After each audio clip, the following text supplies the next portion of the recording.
Let's move on to Twitter. Fourth quarter revenue and adjusted profits came in higher than expected, and nobody cares. Shares down 10% on, among other things, pretty light guidance for the new fiscal year. Yeah.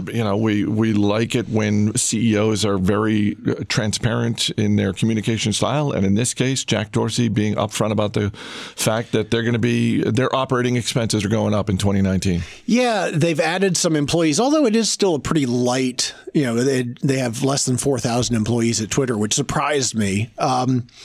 Twitter also has had an issue over the last several quarters where the number of monthly active users has dropped. And one of the strategies that they have for solving this is that they're no longer going to report monthly active users. So that should help. I mean, yeah, and it is something that investors look very closely at in terms of the health of this company.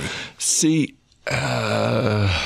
maybe this says something about me, but I always opt for maybe not outright cynicism, but you're a cynic. I'm always instantly curious whenever any company that has been reporting a certain metric comes out and says, we're not doing this anymore.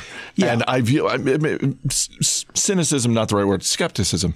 Because I think now you can be cynical. It's okay. But if there was an advantage in them to continue reporting it, they would. And so my default setting is, well, clearly there's no longer an advantage in it for you to keep reporting that number. That's right. And this is actually one of the greatest hints that I can give people in terms of trying to analyze companies. If you look back over a few years and they report or focus on different key performance indicators each time, it means that they're really just trying to show you at all times what looks best for them. So, yeah, I mean, perhaps Twitter's argument in this case is that it's a slightly misleading statistic since all of their monthly users are not worth anywhere near the same value.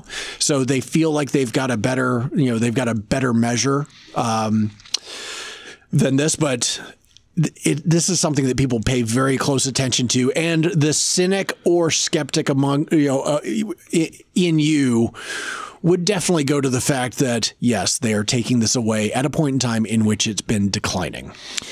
Stock's still up over the last 12 months, even with the drop today. But yeah.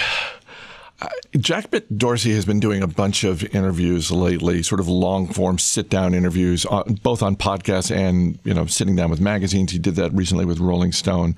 And considering the fact that Twitter is a $23 billion company, Jack Dorsey still talks like someone who isn't sure what he wants this business to be. Yeah, it's long been Twitter's such a mystery to me, and one of the things that has always concerned me was the quality and the depth of the management. For a time, there was a revolving door. Jack Dorsey has been focused on a lot of different things. I mean, you hear more about him like fasting or his weird diets or going to Burma or whatever it is that he's up to. One of the things I look at for companies is whether if a company disappeared tomorrow, would it be painful for its users? And in this case, you would definitely say yes. Twitter is... For anyone who's on Twitter and uses it on a regular basis, I would absolutely say yes. Yeah. I mean, it might make ESPN broadcasts a little easier. Like you don't, blah, blah, blah is tweeting about, LeBron James is tweeting about fencing, whatever it is. But it really is a utility in that way. But at the same time, maybe it's just me, but I don't know what this company does to expand or to make its members and its users more valuable. I don't see what Twitter can do, what lever they can pull. And it's just not for a company worth more than $20 billion. It's not very profitable.